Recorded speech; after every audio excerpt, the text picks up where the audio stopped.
We have more than one type of a collision, elastic and inelastic time. Okay, so when we looked at momentum, we were only ever considering what we call elastic collisions. And an elastic collision means that no energy is lost. And when we did this with our momentum unit, we just always assumed, like, hey, let's not even care about energy right now. Let's just look at momentum. And when we did that, we saw that momentum is conserved. However, in some types of collision, work is sometimes done. Like when two cars get into an accident, bumpers are ripped off of cars, engine bays are crumpled, like, the tires are shredded. If you're doing work on an object, as we saw in our last videos, you have a non-conservative force there, which means you're losing energy. We call these type of collisions between objects where some energy is lost an inelastic collision. Now, technically speaking, all collisions are inelastic, technically speaking. Because even whenever you have two objects bounce into each other, like imagine two pool balls on a billiard table, there's still some sound. You can hear the crack as they all hit together. That sound is really air particles being pushed away. And that means if you're moving an air particle through some displacement with a force, that's work. It's a small amount of work, but it's still technically there. So while every object is going to go under an inelastic collision, sometimes it is just easier to say, look, that energy lost isn't very much. Let's just pretend it's elastic. The only true things that could possibly elastic are like atomic particles bouncing into one another. But even then, there's some other weird quantum stuff that we're not going to get into at that point, but that exists there. We also have a third type of collision. So we've got elastic, which is all the energy is conserved. It's like a perfect scenario. Inelastic, where things are being torn or ripped apart or deformed or something. But we also have an explosive collision. That's a separation system, and we saw a few of these in momentum, and we were only discussing the momentum aspect here. If we have like a bomb or an explosion, there's some stored internal energy. Like if you had a bomb, there would be some chemical energy stored there, okay? And when we release that energy is given off. It goes into the heating up, the moving of the air particles, the shock wave going out, all of that. It's still an inelastic collision. We're losing that energy, but we had some internal potential energy, and then we used it, and that total energy decreased. We took that internal potential, got a kinetic out of it, but we lost some of it due to these non-conservative forces here, okay? Now, one thing that is conserved in all types of collisions is momentum. Momentum will always be conserved, and that's how we were able to do our last unit on momentum, assuming that the system is isolated, okay? You can't conserve momentum if, two objects hit and bounce apart, but then you catch one of them and stop it. Like, you're an outside thing here. Like, you're not a part of that system. Let the objects do what they're going to do. So momentum will always be conserved. That is our one linchpin to all of this. But energy could change. The energy could be completely conserved in an elastic collision.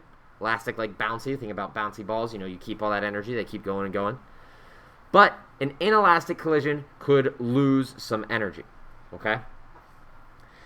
Now, if we have a setup where one object is initially moving and it strikes an object that's stationary, and it is an elastic collision. So let's just go over here real quick. If we have an elastic collision where one object is moving and one object is stationary, we'll call this the projectile and the target. After they strike each other, for a perfectly elastic collision where no energy is lost, we can figure out how these particles might be moving afterwards through the following equation.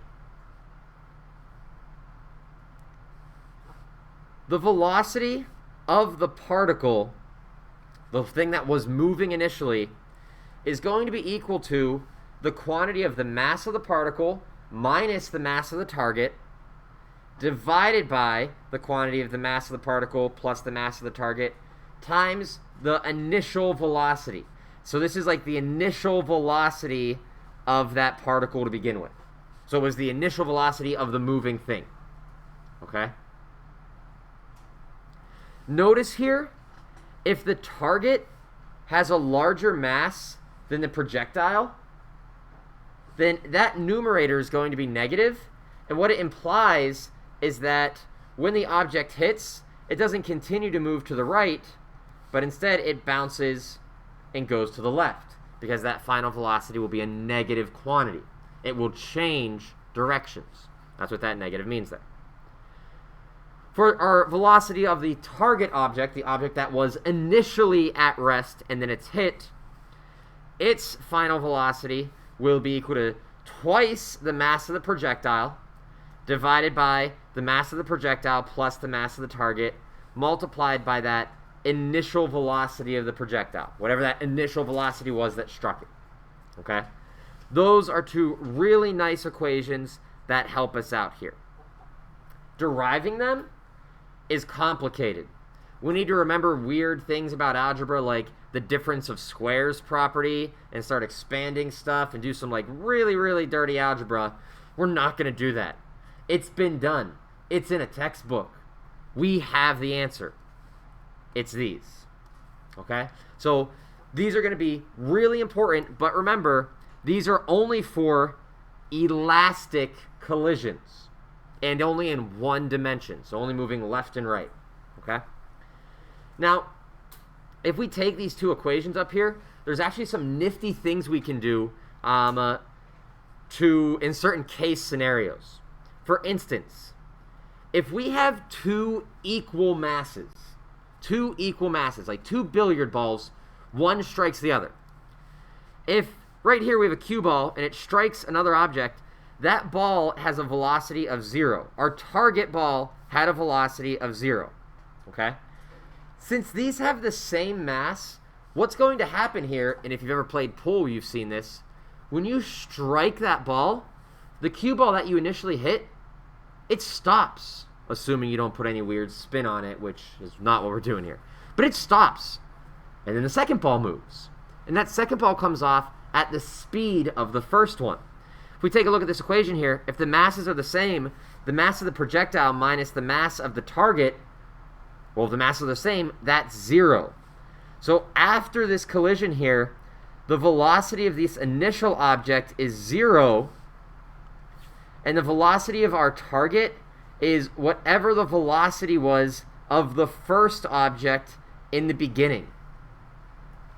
All of the energy transfers. One object stops, the other object starts moving. A very interesting thing we see from this equation. And since those masses are the same, we also see for the target equation, we get 2 mass of the projectile divided by the mass of the projectile plus effectively another mass of the projectile. So the 2's go away, this becomes 1, and they're the same. So an interesting thing we see there. If we have a much smaller mass hitting a much larger mass, so imagine you have a small object, like a little ball, hitting a giant bowling ball, much more massive, okay? If the bowling ball is much more massive than whatever is striking it, then it effectively is going to act like a wall. And what's going to happen here is our target, the bowling ball, isn't going to move afterwards. Technically, it might move a tiny bit, right? But effectively, that number is going to be so small, we might as well just call it 0. And if we get larger and larger objects, it will be 0. For instance, if I take this ball and hit it into the biggest sphere I have access to, the Earth. Did the Earth really move? No. Effectively, no. Yeah, technically, there's a force in it. Yeah, okay, I get that. We talked about that. But we're not worried about the Earth moving when we drop something onto it. So effectively, that velocity is 0. And what this means is that this ball is going to move backwards at the same initial velocity it had. It's just like striking a wall and turning around. Okay? And I guess if we want to be technical, this is like approximately 0 or just about. Put a little tilde there. Now, if we have a much larger mass hitting a much smaller mass, like the bowling ball ran into a ping pong ball, then I like to think of this as like when you're driving down the highway and you hit a little bug. Your car does not slow down at all when you hit a fly on the road or a mosquito. This car, or this object here, is going to maintain its velocity. But the object that it hits, it's going to go twice as fast as this velocity. And the reason why is if we look up here in this equation, if the mass of the target is much, much smaller than the mass of the projectile, if we call the mass of the projectile something like 100, then down here this would be like 100 plus, well, the mass of the target's very, very small, right? So let's just make it 1. 100 divided by 101 is pretty much just 1, right? So we can think about these just canceling out, and the only thing we're left with is double that projectile velocity. So if a very large object hits a very small object, that small object is all of a sudden going to move approximately twice as fast as the object that hit it was. Okay? So those are some things that we see there for elastic collisions. And remember, this is only for an elastic collision. This won't really apply if you're hit by a truck, because when you're hit by a truck, that's not a perfectly elastic collision. Your bones are going to break. That's doing work on your body. And because of that, you won't spring at it twice the speed. You'll spring at it something a little less than twice the speed. Plus, you'll have broken bones.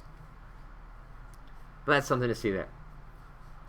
One other interesting thing, and we're not going to get very into this, but it is something that, if you play billiards, you know this as a fact. If we look at this in 2 dimensions for an elastic collision, if you ever don't hit a cue ball into, whatever ball you're striking at a perfect line, if you hit them slightly at angles, the angle between collisions in 2 dimensions for same mass objects, so if the masses here are the same, it will always be 90 degrees between them. Always. For a perfectly elastic collision, struck slightly off center, for objects of the same mass, the angle that these 2 things are going to come off at will always be 90 degrees. If you don't believe me, go play pool for a little bit. You'll find that out real quick. If we have a lighter object, or a less massive object, I should say, striking a much more massive object, remember, this object here, this doesn't really move. We can really think of it like a wall. And if that object isn't moving, if it's acting like a wall, then what we see is that the angle at which this object hits, we call that the angle of incidence. That angle is going to be the same angle it comes out at. This angle here, or the angle of reflection, they're going to be equal. The angle of incidence equals the angle of reflection. And if you've ever played a game like squash or racquetball, or you've just been like bouncing objects off of walls to try to hit your brothers, you know this is a fact too. Whatever angle you shoot that into the wall, it's going to bounce out at that angle as well. Okay? Assuming you don't put any weird spin on things. Spin changes a lot of stuff. You get frictional effects. We're not doing that. These are just perfect collisions on and off. Okay? Interestingly enough, this angle of incident and angle of reflection, that also applies to light bouncing off of mirrors. So, if you take AP2 next year, you'll see a lot more of that. Okay? But these are some basic ideas on collisions, and these specifically are elastic collisions here. In our next video, we're going to dive deep into looking at an example of an elastic collision, and we're going to use both our conservation of momentum and energy to solve one of the most mathematically complicated problems of the year. But until then, This is finished. Adios, and take it easy.